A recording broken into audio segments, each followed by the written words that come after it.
رسول الله صلى الله عليه وسلم إذا مات الإنسان انقطع عنه عمله إلا من ثلاثة إلا من صدقة جارية أو علم ينتفع به أو ولد صالح يدعو له رواه مسلم في کتاب الوصیہ۔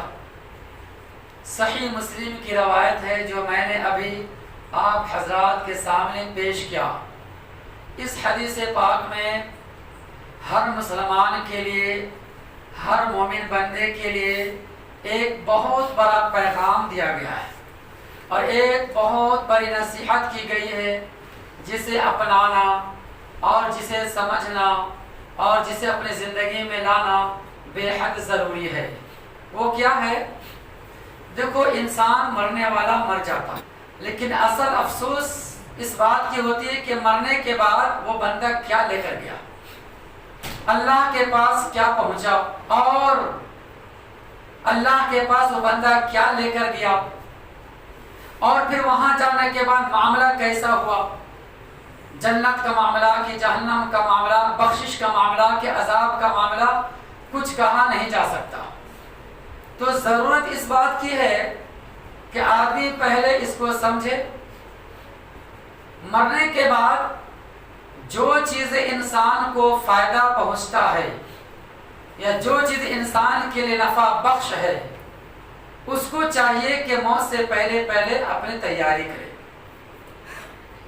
اس حدیث پاک میں 3 چیزوں کا ذکر کیا گیا ہے کہ مرنے کے بعد بھی اس بندے کو اس کا فائدہ ملتا ہے، اور قرآن حدیث کے مطالعے سے اور بھی باتیں ہیں۔ پہلے اس حدیث کا ترجمہ سن لیں۔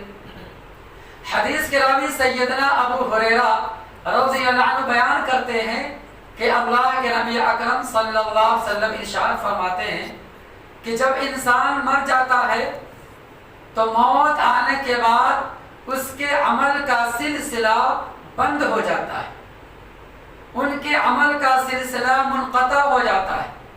اب مرنے کے بعد کوئی بھی عمل اس میت کو، مرنے والے انسان کو نہیں پہنچتا۔ تو کیا پہنچتا ہے؟ 3 چیز کے بارے میں اللہ کے نبی نے بیان فرمایا اس حدیث پاک میں۔ ایک یہ صدقہ جاریہ، اگر کسی نے کوئی صدقہ کر کے دنیا سے گیا ہے تو وہ صدقہ مرنے کے بعد اسے ثواب ملتا ہے۔ اب صدقہ جاریہ کی مختلف شکلیں، اس کی تفسیر، اس کی توضیح بھی بیان کی گئی ہے۔ صدقہ جاریہ میں بہت ساری چیزیں آتی ہے، جیسے کسی نے مسجد بنوا دی، یہ بھی صدقہ جاریہ میں ہے، مرنے کے بعد اس کو بھی ثواب برابر ملتا رہے گا۔ کسی نے مسجد کے لیے اپنی زمین وقف کر دی، اللہ کی راہ میں کہ اللہ کا گھر بننا چاہیے، میرے طرف سے یہ زمین اللہ کی راہ میں، تو مرنے کے بعد یہ ثواب کو ملتا رہے گا۔ جب تک وہ مسجد قائم رہے گی قیامت تک ثواب ملتا رہے گا۔ کسی نے کوئی مسافر خانہ کھلوا دیا، مسافروں کے لیے، آنے جانے والوں کے لیے ٹھہرنے کے لیے ایک جگہ اور ایک پناہ کی جگہ قائم کر دی، تو ان کو بھی ثواب ملے گا۔ یہ سب صدقہ جاریہ ہے۔ اسی طریقے سے کسی نے ایک دینی لائبریری کھول دی، کتاب خانہ، کتابچہ، کتب خانہ، دینی کتابیں اللہ کے راہ میں دیا، پڑھنے کے لیے، پڑھانے کے لیے، سیکھنے سکھانے کے لیے، یہ بھی صدقہ جاریہ ہے۔ اسی طریقے سے کسی نے کنواں کھدوا دیا پانی پینے کے لیے، عام انسانوں کے لیے، مسلمانوں کے لیے، غیروں کے لیے، کسی کے لیے بھی، کہ اس سے آدمی فائدہ اٹھائے، لوگ پانی پیئیں گے، تو اس طریقے سے ان کو بھی ثواب ملے گا۔ یہ سب کے سب صدقہ جاریہ میں ہے۔ اس کے بعد دوسرے نمبر کو بیان کیا گیا کہ ایسا علم جو نفع بخش ہو، فائدہ مند ہو۔ یہ نہیں کہا کہ صرف دین کا علم، بلکہ یہ کہا گیا کہ نفع بخش علم۔ اب نفع بخش علم، فائدے والا علم 2 طرح کا ہوتا ہے، ایک دین کا علم ہوتا ہے، ایک دنیا کا۔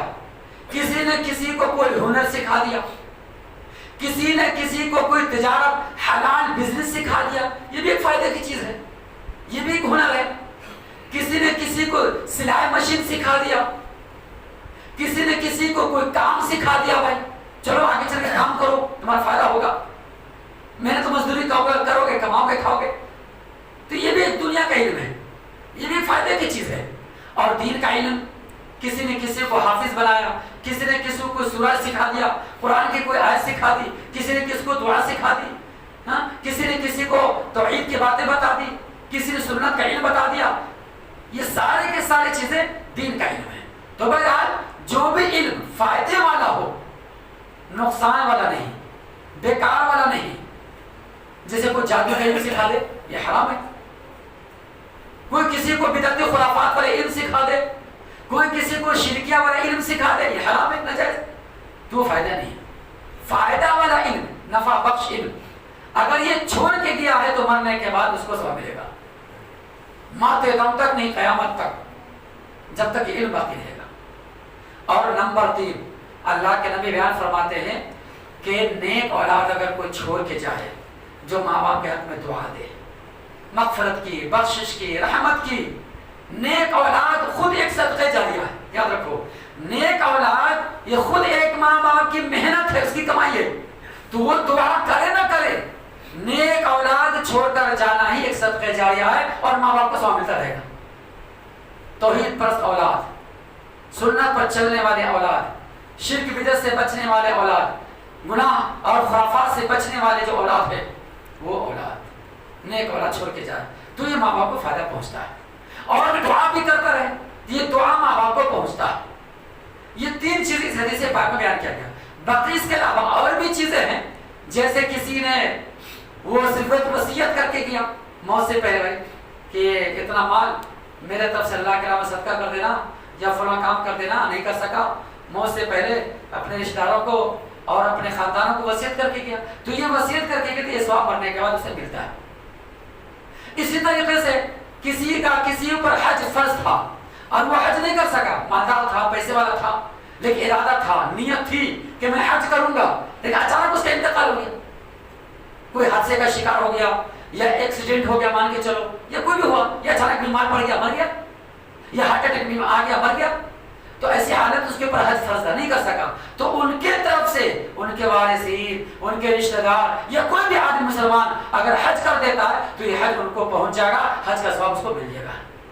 یہ ہے مرنے کے بعد کچھ فائدے نیکی والی چیز. لیکن شرط ہے کہ جس کے طرف سے کوئی حج کرے نا، حج بدل، پہلے وہ خود اپنا حج کرنا. جب تک اپنا نہیں کرے گا، دوسرے کی طرف سے اگر حج کرے گا تو حج کا ثواب دوسرے کو نہیں ملے گا. یہ حدیث واضح ہے، بہت کی بات. یہ چند باتیں جو میں نے بیان کی، اس کے تعلق اور بھی باتیں انشاءاللہ پھر کبھی بیان کیا جائے. اللہ سے دعا کہ اللہ تعالیٰ ہم تمام مسلمانوں کو دین کی صحیح سمجھ اور نیک عمل کی توفیق عطا فرمائے. آمین.